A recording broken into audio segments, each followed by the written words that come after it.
How to Train Your Dragon, the brand new live action remake, not from Disney this time, but from Universal through their DreamWorks catalog. And I would say this, like, this one feels the most logical. Because they don't do many human based characters, like when the main character is human. You know, I don't see. Well, probably Shrek might work if you play it right.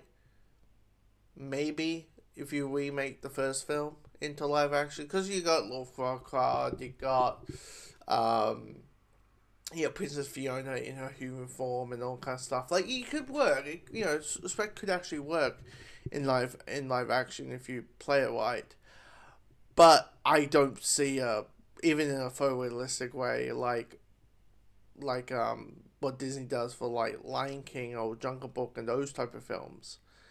I don't see that working well for Madagascar or Shark Tale or Kung Fu Panther or any of those type of films, those animated films. And so it does feel like How to Train Your Dragon is the exception to that. And clearly, this is a big franchise. I mean, it's big enough for them to make a theme park out of it. So naturally, there's a lot of hype around it. They greenlit the sequel like 4 months before this film even came out. So clearly, there's a lot of confidence with this movie. But sometimes confidence can be blind. And sure, the first reactions from CinemaCon from theater owners were positive, but how is it? Like, I enjoyed Ballerina, I didn't. So let's see if it's a. Hopefully, this is a more better movie I enjoyed, right? And once again, me who didn't seen the original 2010 animated film. So I mean, a new lens. This is a new world I'm entering into, right? And what I would say here is this movie has a lot of heart. This movie has heart. And the important thing about this movie is you buying every relationship that's in this film.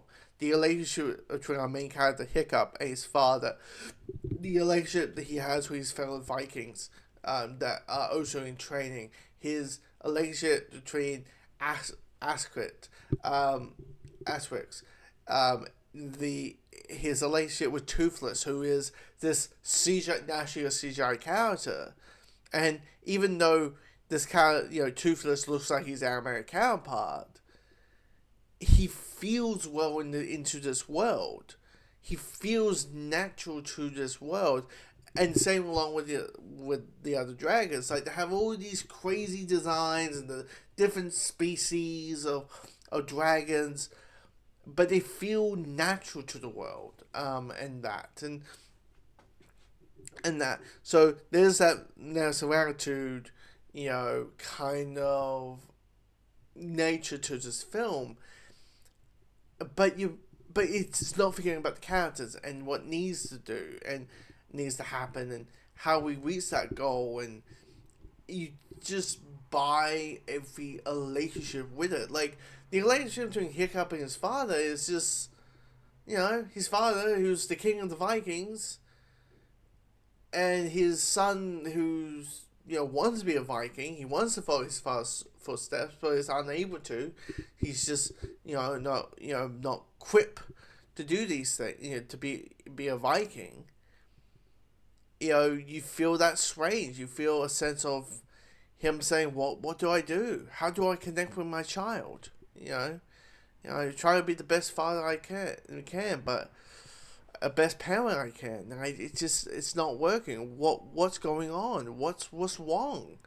And so you have those things that pile onto the sense of character arc and the relationship that there is. And as I said, the relationship between Toothless and Hiccup is amazing. And when the flying scenes happen, it's absolutely amazing. It's like a good saw through, and when the music hits from, like, I know First Flight is or first wide um is from the original anime film.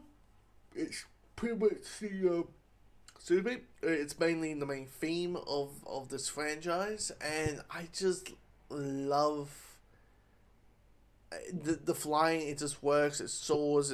Gives you goosebumps. It just feels everything is like I don't want to tell much of the story for all those people who haven't seen the original film, like I did, like I have, like in my situation. But yeah, this movie, it just has a lot of heart.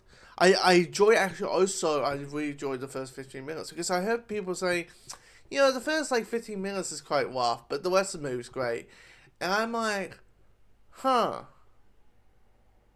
okay, I must have enjoyed because I quite enjoyed the first 15 minutes because it gives me a sense of understanding this world more because it opens with a John McAfee with voiceover, and I just felt that worked pretty well for someone who's new to this world and that. So the performances are quite good.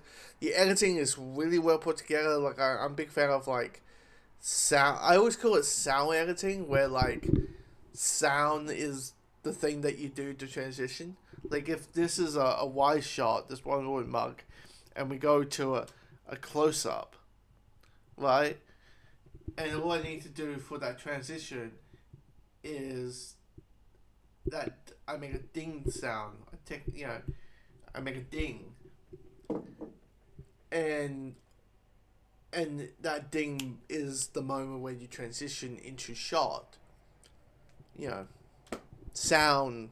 You know, the areas and the areas start coming around, and yeah, I quite enjoyed that. Because it just makes the story. It makes everything feel very smooth. A very smooth kind of editing sense of it.